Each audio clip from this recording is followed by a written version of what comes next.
Indian economy was hardly 1.8 trillion. And $1.8 trillion economy இருந்து இப்போ 2019ல மாண்புமிகு பாரத பிரதமர் நரேந்திர மோடி அவர்கள் வந்ததுக்கு அப்புறம் economic architectures and trying to bring some new ideas வந்ததுக்கு அப்புறம் இன்னைக்கு India is clocking $2.8 trillion economy. 50 years it took $1 trillion economy. Rest of the 10 years 0.8 trillion, almost 1.8 trillion. இன்னைக்கு 4 yearsல almost effectively 4 years $2.8 trillion economy India இன்னைக்கு நிக்கிறதுக்கு காரணம் damage control பண்ணதாலே அப்புறம் development. So the target which is set by the government as part of this budget, now I am coming to the present budget. The target that is set by the government என்னன்னா $5 trillion economy இந்தியாவை 2025 குள்ள மாத்தணும்ங்கிறது. $5 trillion economy. This $5 trillion economy is solely betted on the MSME. Each entrepreneur உங்க மேல bet பண்ணி தான் இந்த 5 trillion வைக்கிறாங்க. But உங்க மேல bet பண்ணலாம். ஆனா 2014 முன்னாடி எல்லாம் penalize பண்ணிட்டாங்க. Simple. 2014 முன்னாடி நான் ஏதாவது ஒரு MSME, because I have been active practice for 9 years. Articleship plus 9 years, I was in Big 4 and practice. ஒரு client கிட்ட போயிட்டு பா நீ வந்து MSME ரெஜிஸ்டர் பண்ணுப்பா அப்படின்னு சொன்னா அது கேட்பாரு, ஃபர்ஸ்ட் நான் ரெஜிஸ்டர் பண்ணாத டாக்ஸ் தான் கட்டணும், வேற ஏதாவது சலுகை இருக்கான்னு கேட்டாரு. லோன் கிடைக்காது, நான் டாக்ஸ் கட்டணும் கவர்மெண்ட்டுக்கு.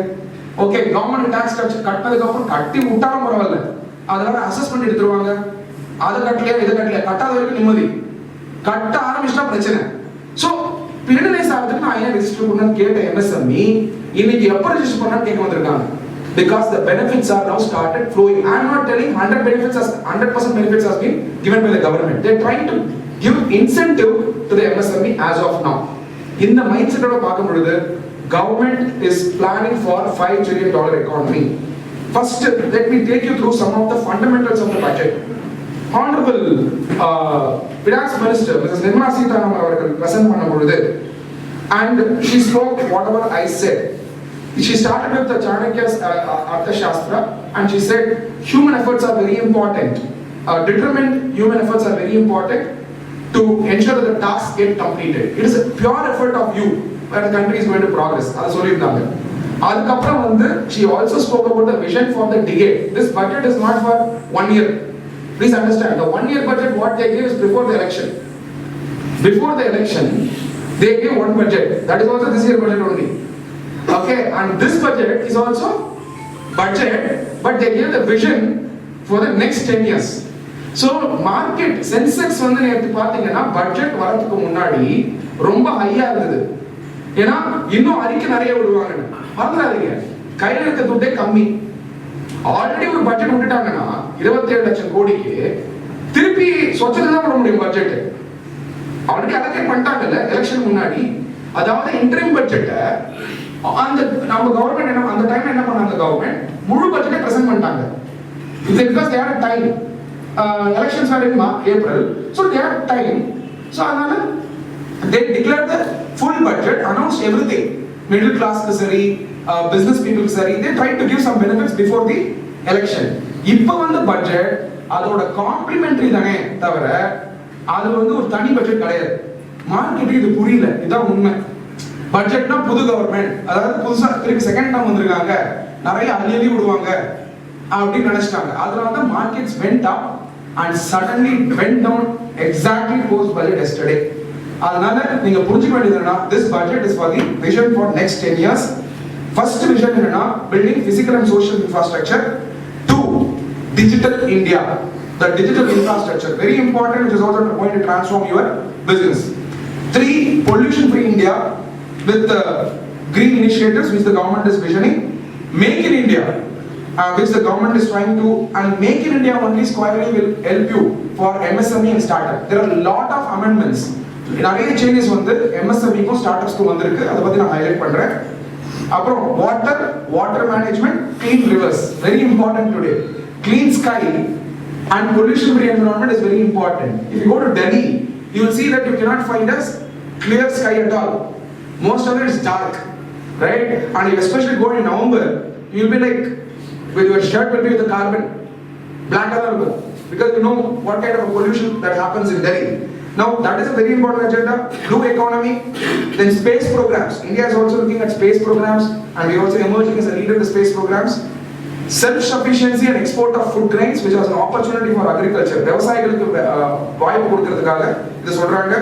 Healthy society, அப்புறம் team India, minimum government, maximum governance. இதுதான் vision of the government. இந்தியால 2014 இருந்து டிஜிட்டல் இன்ஃப்ராஸ்ட்ரக்சர் கிரியேட் ஆயிருக்கு. டிஜிட்டல் இன்ஃப்ராஸ்ட்ரக்சர் அதுக்கான 3 இம்பார்ட்டன்ட் ரிஃபார்ம்ஸ் என்னன்னு பாத்தீங்கன்னா ஜன்தன், ஆதார், மொபைல். இந்த பேசிக் டேட்டா நீங்க தெரிஞ்சுக்கணும்.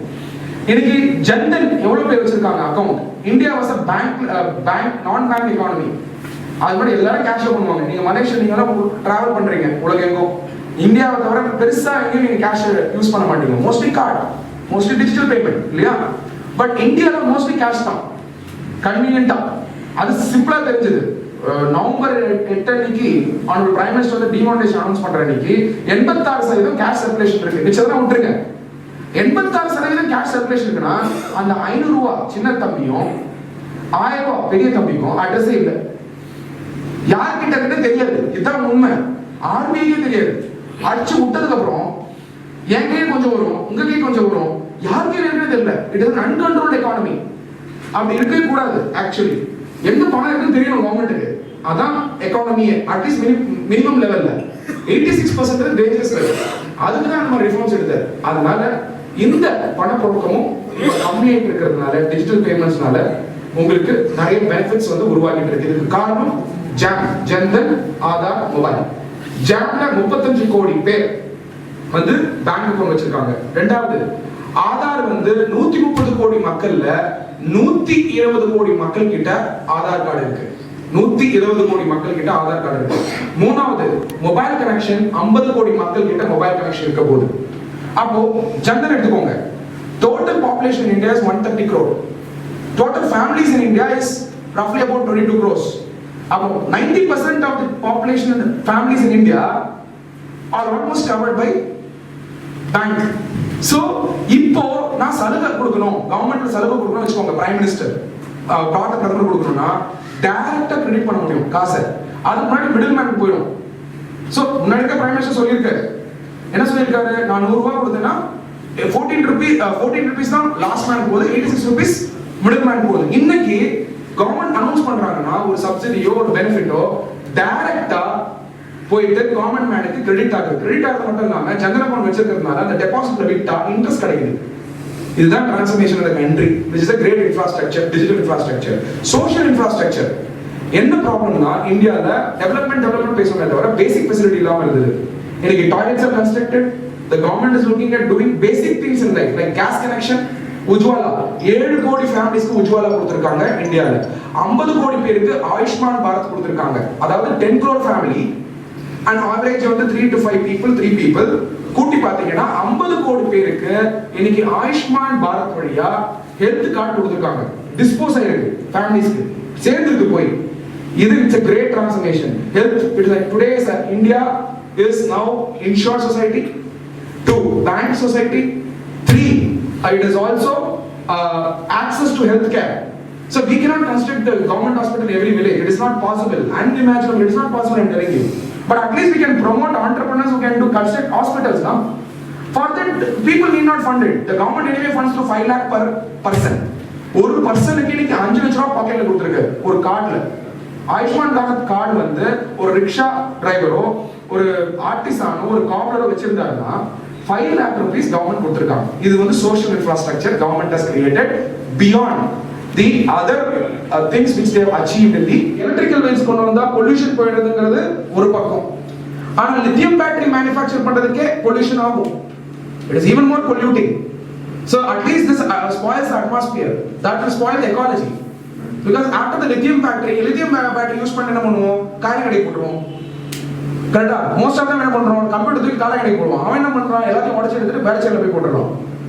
சோ என்ன ஆயிடுது? இந்த பிரச்சனையால பொல்யூஷன் இதுவரை காத்துல மாசுபடுது, மழை வந்தா போயிடுது கொஞ்சம் at least. Global warming anyway contribute பண்ணுது. பட் அங்க forever it is there as a waste. So government should have first spoken about how are they going to bring the technology for EV. Probably government idea என்னன்னா, anyway government is not going to manufacture. The innovation has to happen from the electrical vehicles. அப்ப அவங்க வந்து பண்ணட்டும், அதுக்கான ஒரு encouragement கொடுக்கலாம் அப்படிங்கிறதுக்கானே தவிர இது உடனே வந்து உங்க ஆட்டோமொபைல் இண்டஸ்ட்ரியில replace பண்றதுக்குன்றது I really doubt. So you can confidently bet on your business for next 5 years to 3 years. Nothing will happen to your business from the automobile segment perspective.